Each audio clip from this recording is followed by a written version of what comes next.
What we all want in life is a shot. But what we do with it, that's the story we all want to tell. You know, I've coached for 25 years, and I've never experienced that, you know, the emotional high of what happened. What happened for Jason McElwain, or JMAC as his friends call him, is about more than a shot. Diagnosed with autism at 2 years old, now identified as highly functioning, he's never considered himself different or separate, especially when it comes to sports. Sports has always been, how could I say, his equalizer. He's just like any of the other kids out there. It's not really a big deal at all. I'm just normal like other people. That's the way I am. At 5'6", JMAC didn't make the junior varsity basketball team at his high school, Greece Athena, near Rochester, New York. Instead, he became team manager, a role he now has for the varsity as a senior. In the last 3 years, in his white shirt and black tie, he's missed only one game. I go in practice, I set up the clock, and get the water to games and be enthusiastic. As this season was wrapping up, Coach Johnson approached Jason with an idea about the Trojans' final home game of the season. I said, you know, I'm really going to look to try to get you in the game, but remember, I can't promise you that. And he said, okay, Coach.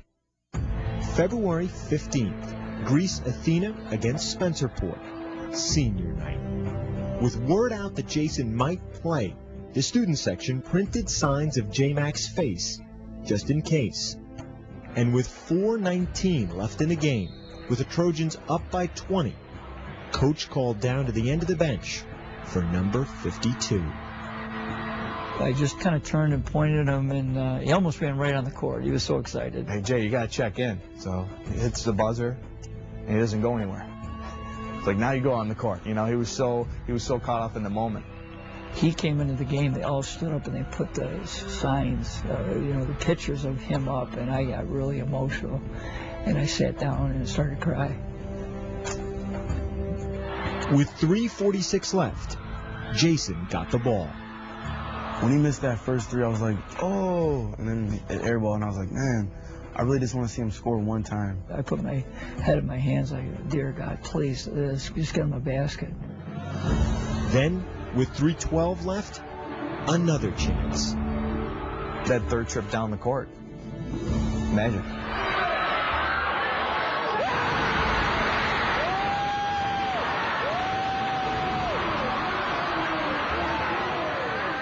As soon as I started hitting my first shot, I just kept shooting, and I was as hot as a pistol.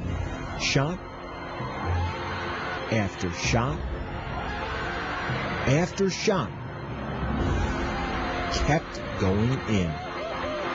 The basket was like this big, huge bucket, and I was shooting like they were free throws.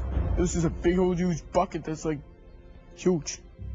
And I was like, oh my God, is this really happening? He has more points than me, so he's got bragging rights over me. He was unstoppable for that moment in time. He was unstoppable. He comes down the court right at the end with like 3 seconds left, and he hits this one that's, you know, probably like an NBA three. As soon as the gun ended, they stormed the court, you know. I couldn't, you know, I just couldn't dream anything like that. It felt like we won a championship. Everyone was just so happy for me. In that 4 minutes, 19 seconds, Jason was 7 for 13, 6 of 10 from three-point range, 20 points in all. In his first and only varsity basketball game, JMAC was the high scorer. Truly the most incredible moment I've ever had in coaching. I was so touched, and it was just so special to me that a young man, his dream came true, you know, and that I could help that was awesome. What we all want in life is a shot. JMAC took his, and now it's a story we can all tell.